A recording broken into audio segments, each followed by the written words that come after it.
ჩვენ ყველანი ვსაუბრობთ ერთ ძალიან საინტერესო თემაზე, BBC-ს გამოძიებაზე და ცხადია სასაუბრო ამბავია ეს. მანამდე ერთი დღით ადრე და დღესაც პრინციპში ჩვენ ვსაუბრობდით BBC-ს გამოძიებასთან შედარებით გაცილებით ნაკლებად მნიშვნელოვან საკითხზე. რა გააკეთა ალეკო ელისაშვილმა.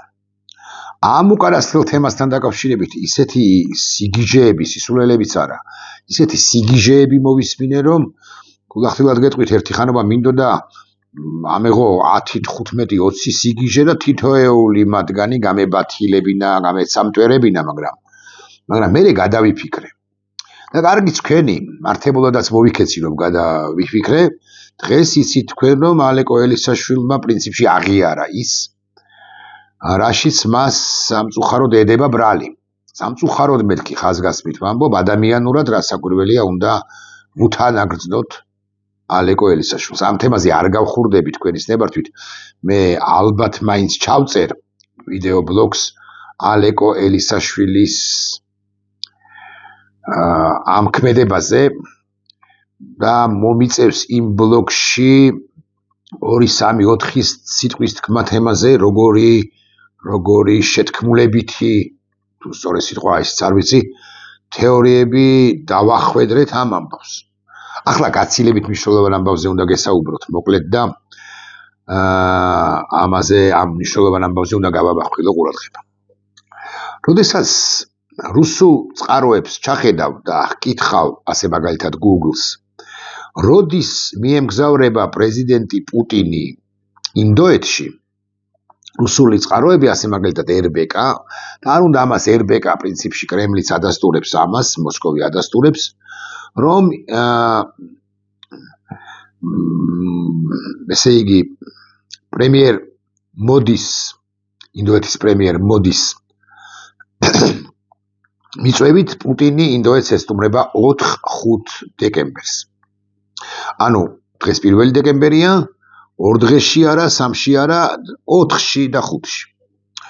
მანამდე შეხვდება სხვათა შორის პრეზიდენტი პუტინი ამერიკის შეერთებული შტატების წარმომადგენელ ვიტკოფს და მაღალზე მაღალი ალბათობით 100%-იანი რწმუნებით შემიძლია გითხრათ, რომ იმ 19 პუნქტიან შეთანხმებას თუ შეთავაზებას, რომელზეც მუშაობენ უკრაინა და შეერთებული შტატები და მთელი ცივილიზებული სამყარო მაღალზე მაღალი ალბათობით გადახევს, პირდაპირ მნიშვნელობით არა ცხადია, მოკლედ არ მიიღებს, უარყოფს და იტყვის, რომ პირველначальные причины და ასე შემდეგ.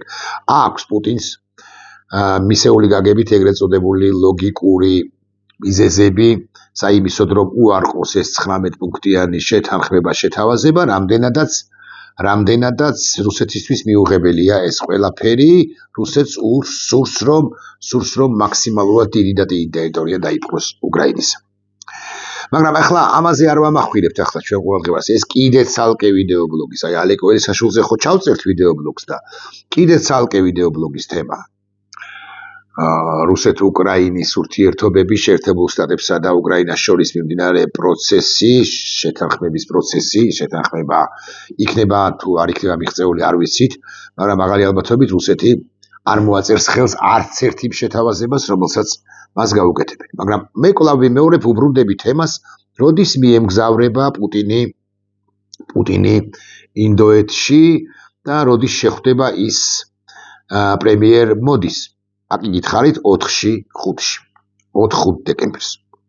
რომ ვიცოდეთ მაინც, ვიდრე პრეზიდენტი და ესოდენ მნიშვნელოვანი და ვეება სახელმწიფოს, ბირთვული სახელმწიფოს, ბოროტის სახელმწიფოს, ლიდერი ჩადის ხოლმე რომელიმე ერთ სახელმწიფოში მიდიან ეგრეთ წოდებული წინასწარი ჯგუფები. წინასწარი ჯგუფები, რომლებიც ბევრ საკითხს აგვარებენ, ბევრ ტექნიკურ საკითხს აგვარებენ. ტექნიკური საკითხი არის ისიც, როგორ დახვდებიან პუტინს, ვინ დახვდება პუტინს, პროტოკოლით რასაკვირველია ეს ყველაფერი განსაზღვრულია, რა თემებზე იქნება საუბარი, როდის მოხდება ეს ყველაფერი.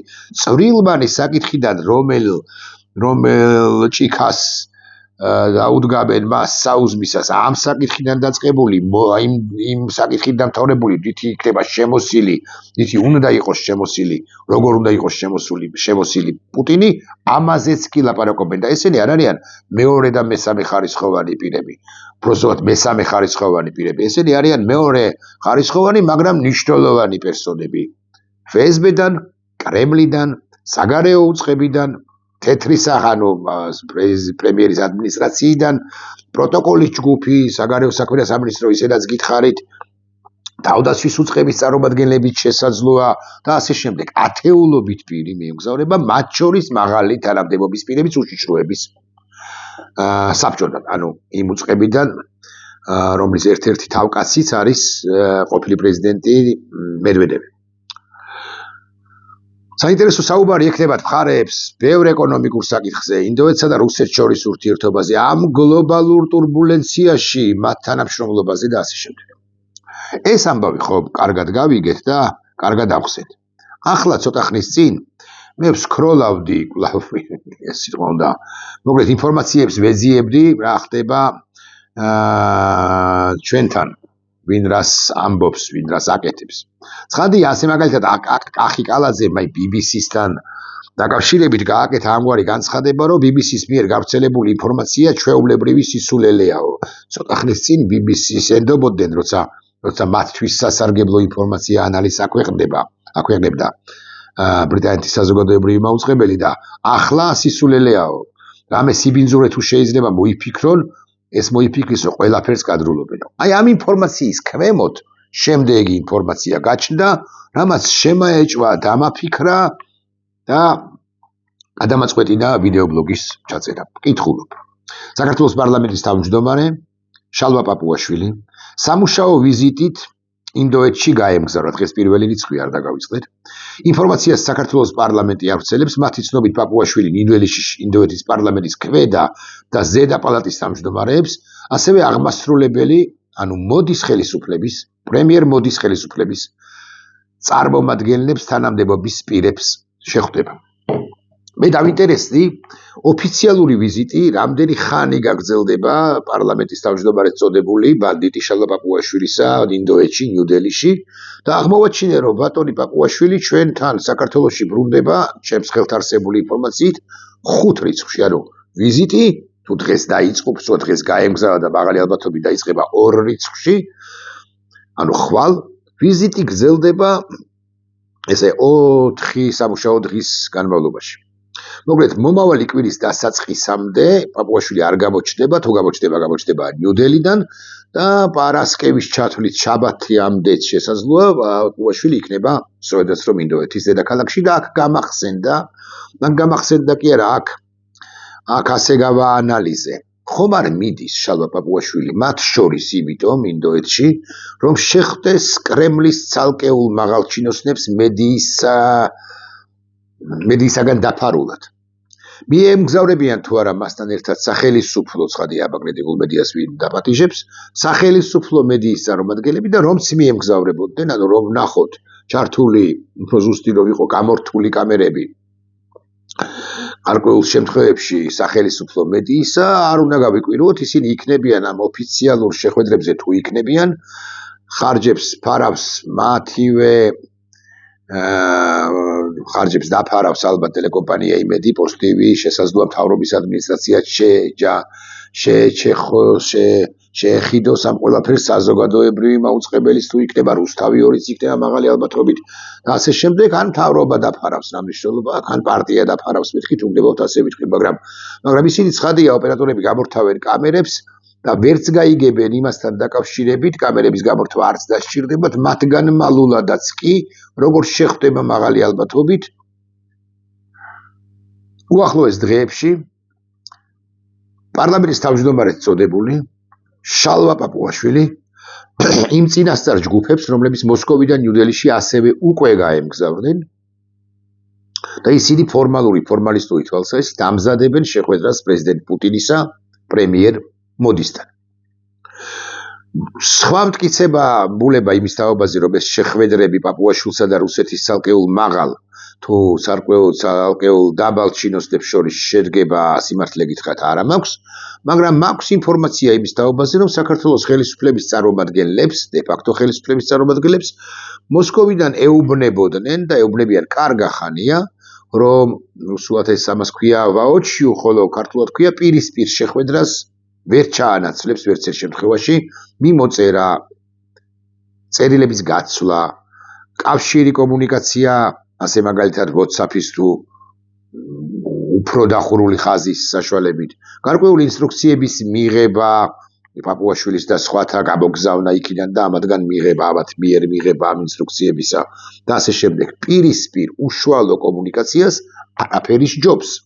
ასეთი მესიჯები ჩემს ხელთ არსებული ინფორმაციით მთავრობის ზოგადად, ხელისუფლების ზოგადად წარმომადგენლებს არაერთხელ გამოუგზავნეს მოსკოვიდან, FSB-დან მეთქი ასე ვიტყვი, თუმცა ეს ზოგადად და კონკრეტული რეკომენდატორი თუ კონკრეტული მთხოვნელი ამ პირისპირ შეხვედრებისა არ ვიცი ვინ არის, საბოლოო ჯამში ყველა უწყება, FSB იქნება, GRU იქნება, იქაური პარლამენტი დუმა იქნება, იქაური აღმასრულებელი ხელისუფლება იქნება, იქაური უშიშროების საბჭო იქნება, იქაური პრეზიდენტის ადმინისტრაცია იქნება, თუ ვინც იქნება, ყველანი ერთ მიზანს ემსახურებიან, ამ მიზანს ქვია რუსეთის გაძლიერება და მისი იმპერიულობის გაზრდა გაფართოება და საქართველოს დე-ფაქტო ხელისუფლება ბიზინა ივანიშვილის თავკაცობით, რომელიც დე-ფაქტო ხელისუფალიც არ არის, უბრალოდ აჩვდილი და აზრწის ივანიშვილის აუკლებლივ ყველას კაბინეტსა თუ ტვინში, ესეც ფაქტია, ისინი მზადა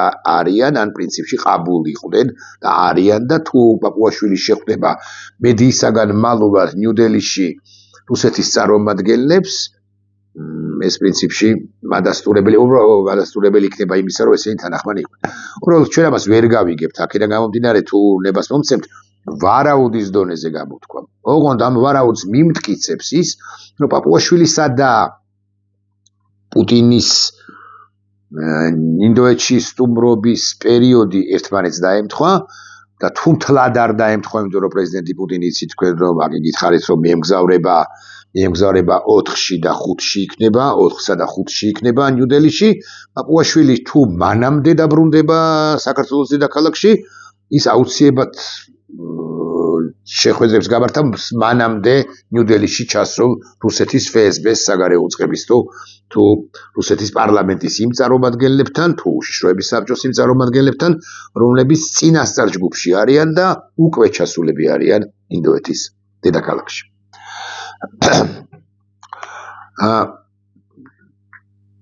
ჩემი ამ ვერსიის განმტკიცებელი თუ მადასტურებ განმტკიცებელი არის მაინც ის, რატომ დაემთხვა ეს ვიზიტები ერთმანეთს.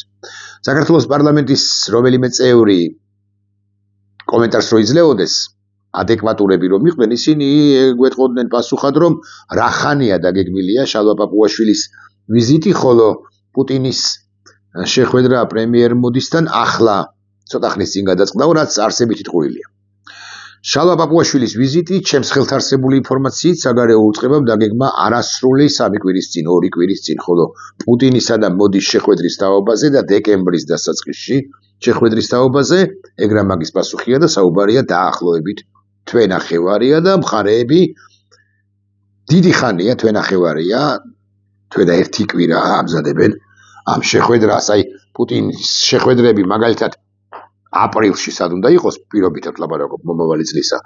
იმ შეხვედრებს საფუძველი ეყრება ახლა, ასე რომ ასე სპონტანურად არც მიდის მომეპრიანა და წავედი ახლა მე ინდოეთისაკენ გავფრინდი თუ გავგაზეო პუტინი და ამგვარი სახელმწიფოების ლიდერები, დიდი სახელმწიფოების, ვეებერთელა, ძლავრი სახელმწიფოების ლიდერები ასე არ მიდიან. ყველაფერი გაწერილია ბევრად ადრე და კი გითხარით, რომ პროტოკოლის და არა მხოლოდ პროტოკოლის სამსახურები სტუმრობენ ხოლმე იმ ქალაქებს, იმ ქვეყნებსა და ქალაქებს, რომლებშიც მათი ქვეყნის ლიდერი რამდენიმე დღეში აპირებს ვიზიტს და რომლებშიც რამდენიმე დღეში ჩავა კიდეც ყველა დეტალის გადასათანხმება. როგორ შეხვდება მედიისაგან მალულადო ვინმე თქვენგანი, რომელიმე თქვენგანი მკითხავს, ჯერ ერთი რა უნდა და მეორე აქ ხო იმაზე არ არის ლაპარაკი, რომ ოფიციალური შეხვედრა გაიმართება.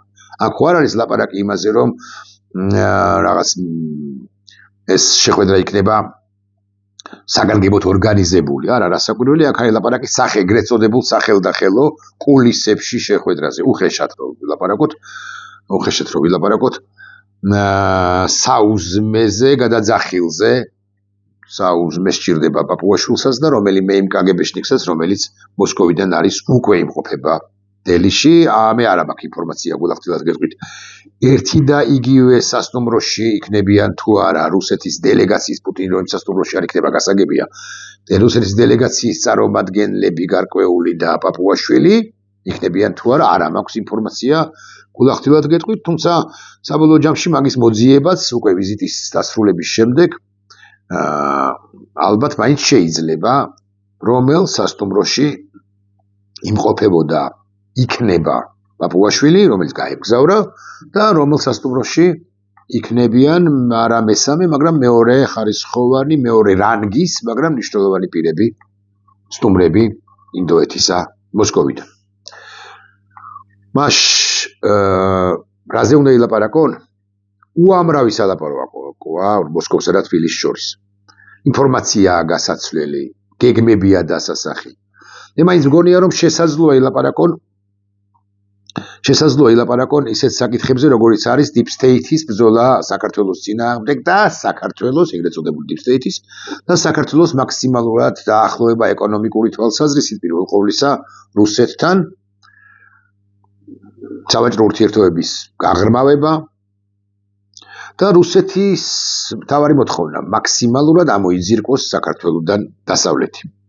პაპუაშვილი არ არის გადაწყვეტილების მიმღები, ის უბრალოდ ჩამომტანი უნდა იყოს, ის როგორც უშუალო მონაწილე ამ შესაძლო და ალბათ მაინც გარდაუვალი შეხვედრისა, ჩამომტანი უნდა იყოს ინფორმაციისა იმისთვის აბასთუმნის უღრანებში გამაგრებული პირისათვის და კიდევ ერთხელ ვიმეორებ, არც თუ დიდი ხნის წინ გადაწყდა პაპუაშვილის ვიზიტი ინდოეთში და თითქოს შემთხვევით დაემთხვა, მაგრამ არ მგონია რომ შემთხვევით დამთხეოდა პუტინის და მისი ამალის ვიზიტს ინდოეთის დედაქალაქში. აღვამდის.